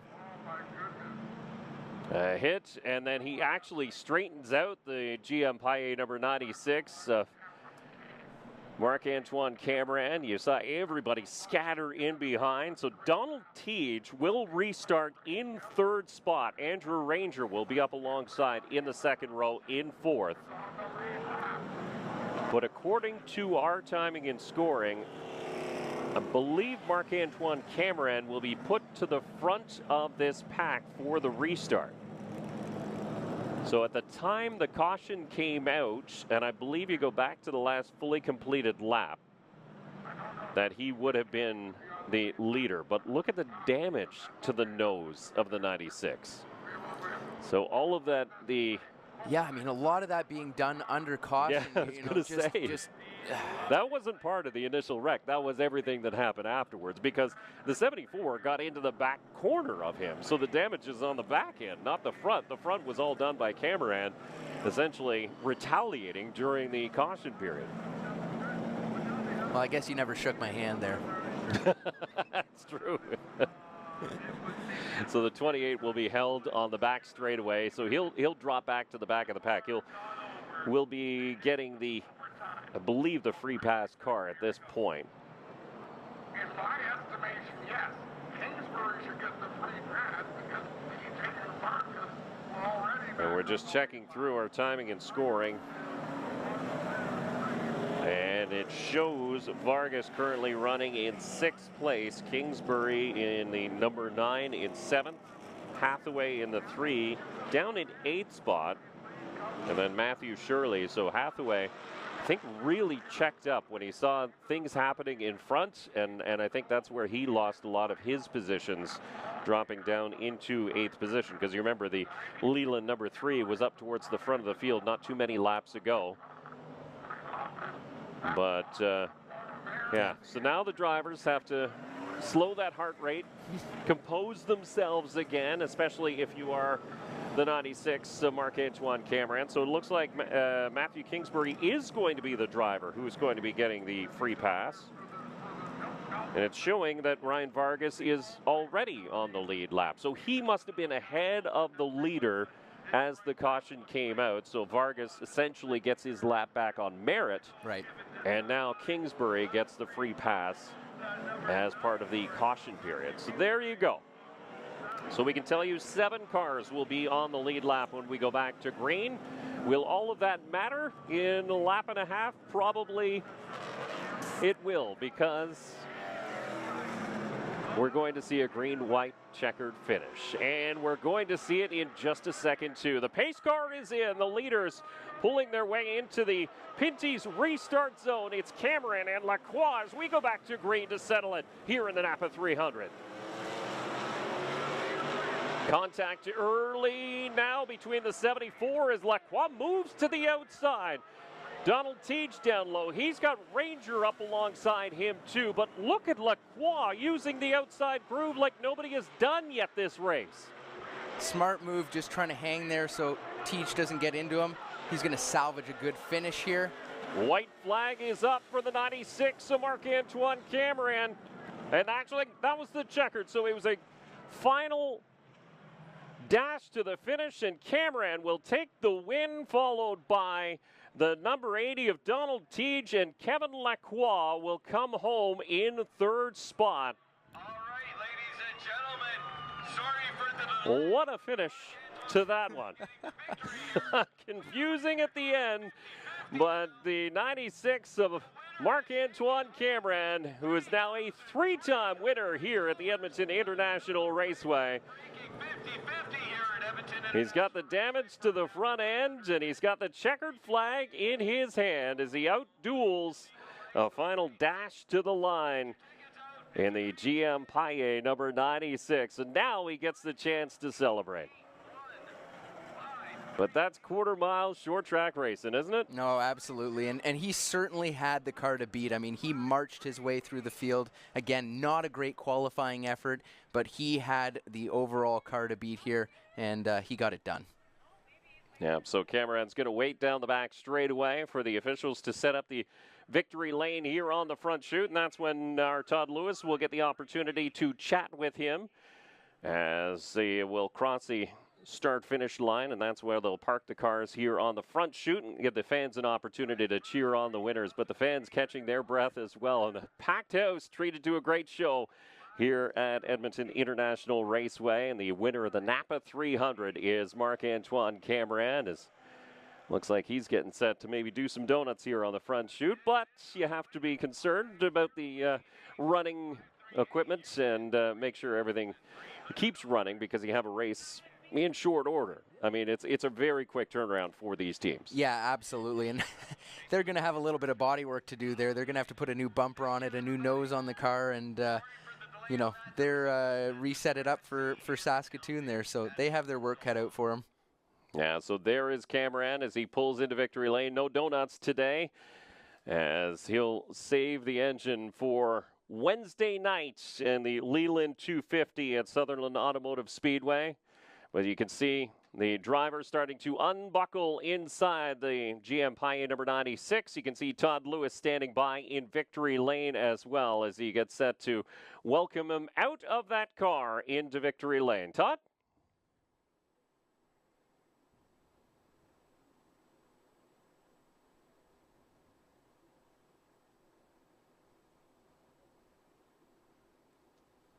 And it looks like we'll go to Todd here in just one quick second as Marc-Antoine Cameron continues to unbuckle from his car. His team at the window helping him out, and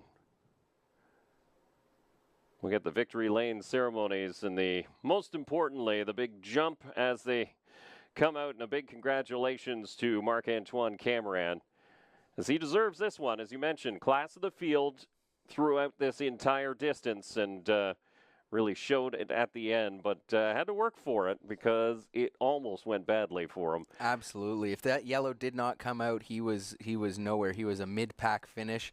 The 74 really got into him, and the 96 was he lost his cool there for a minute, but he composed himself and got it done. Well, that's the thing is he lost his cool, and it nearly cost him at the end of that. Imagine if a couple more hits and something came through the radiator in that car, and then your day is done essentially. But yeah, it's It's all a what ifs, ands, or buts at this point because he's the one who's celebrating in victory lane. Audio. It's good. And good. now looks like we do have Todd in victory lane. Todd?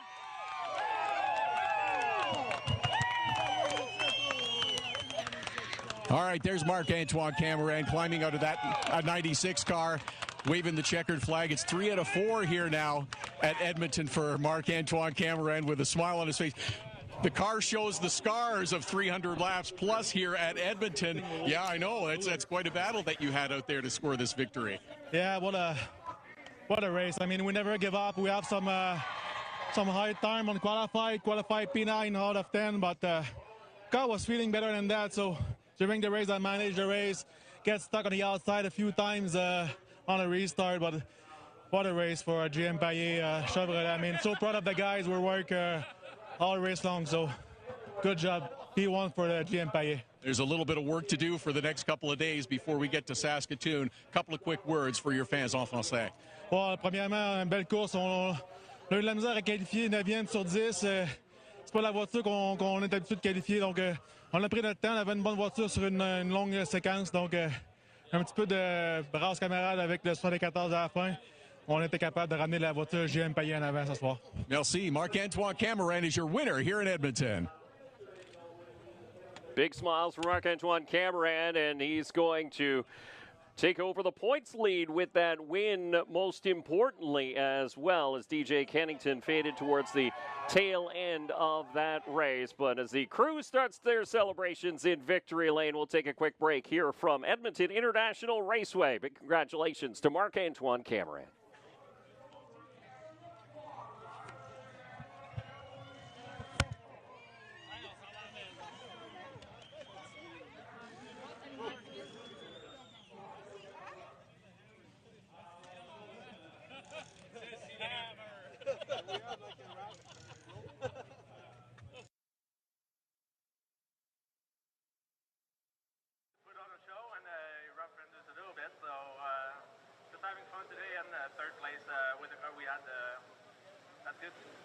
I'm glad you said that because it looked like fun from where we were, and at times it looked frustrating, which is even more fun for us watching.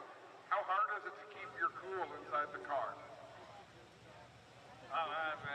Air conditioning. No, what are you talking about? No, it was all good. You're talking about maybe, I think, mid-race, the car, I don't know why, maybe we bent the rear toe on the restart or something, because the car was fantastic, and then all of a sudden stopped working and was a little bit slower. Okay. So it was kind of So we'll do. It was a little bit long, but then there was the yellow, so I was excited again.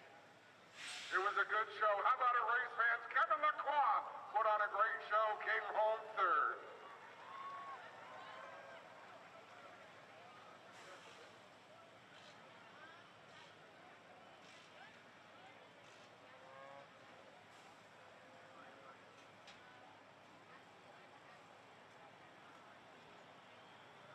And now, race fans, the winner of the NAPA 300. Driver of the GM Payet, number 96, Marc-Antoine Cameron. You are all smiles now. That was not an easy race. No, not at all. I mean, we battled all the race long. We struggled in qualifying, P9 out of 10. And welcome back to what has been an exciting race number 3 of the 2025 NASCAR Canada Series here at Edmonton International Raceway in Wetaskiwin, Alberta, about 50 kilometers outside of Edmonton. I'm Dave Bradley. Joined with me is Gary Klutz. And Gary, we knew it was going to be a battle for this NAPA 300, and boy, did it ever deliver.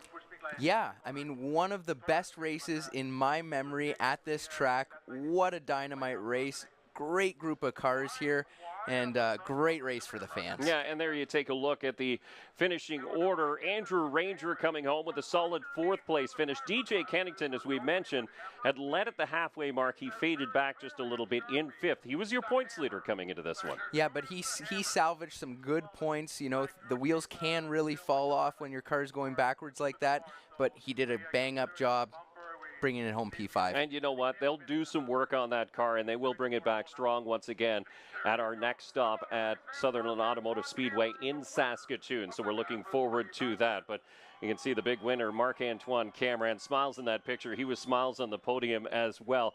No doubt, just before that last caution came out after contact with the 74 of Kevin Lacroix, there were no smiles in that helmet. No, absolutely. And, you know, he was hot under the collar. I don't think the crew chief or his spotter got on the radio and told him, hey, you're going to restart out front here. Save this car. As the victory lane ceremonies continue, let's head down trackside once again and check in with Todd Lewis. Todd? Please flag down one of our friendly staff members. We'll make sure that you guys get home safely. Who started on pole, you led early, you led in the second half of the race. You really showed the potential of this car. Oh, yeah, the car was quick, you know, but at the end of first session and the second session, the car was so loose, couldn't get on the corners. So that's why when the cameraman was behind me, I let him go, you know. I couldn't fight with him, so. But, we're going to take that second place after Riverside. You know, we struggled a lot up there, so that's almost a win for us. And the next time is Saskatoon. Saskatoon already won up there, so we're going to try to win. That was a heck of a race. Let's go and collect your second place trophy right here. That's a nice piece of hardware for Donald Teege. In fact, I'm going to keep walking and grab Kevin Lacroix, who's the other podium finisher here. Another strong outing for you guys. You got to work for this one tonight. Oh, yeah. The car was fantastic earlier, and then I don't know what happened all of a sudden after a yellow flag on the restart. It became a little bit slower, lack of front grip, but yellow flag at the end, one more shot, I had to give it. So we're here to have fun, and I had fun today, so I'm happy. Kevin Lacroix had fun, scores himself a podium finish. This is just the appetizer. We get to do it again in a few days, guys. And what an appetizer it was. A guy like Kevin Lacroix, he loves the rough stuff, doesn't he? Yeah, absolutely. He's definitely going to have no apologies there for anyone. Absolutely. You saw Kevin Lacroix get into the 96 of Marc-Antoine Cameron. Made a spicy finish here in Edmonton, one we expected. We don't expect as spicy a finish for the next event. Race number 4 will be in Saskatoon at Sutherland Automotive Speedway. That's a little bit more wide open, a little bit more sweeping corners. Takes a little bit different touch. Yeah, great big racetrack, lots of speed there, lots of room to race. The second line works, the bottom line works, sometimes the third line works there. That'll be a good show.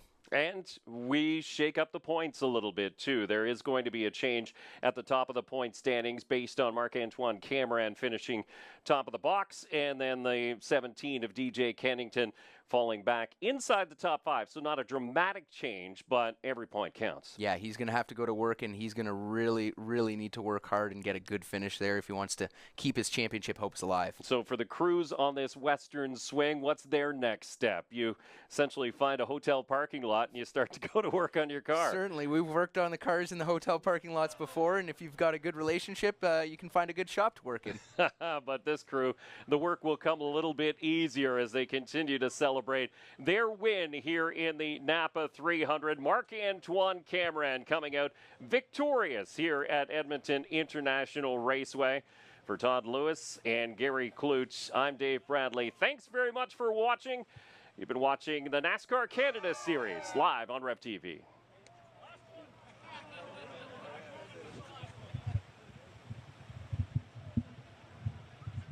This copyrighted telecast may not be reproduced, retransmitted, or used in any form without the authorized written consent of NASCAR Broadcasting. NASCAR would like to thank all of our fans for your support, and we hope you enjoyed today's broadcast.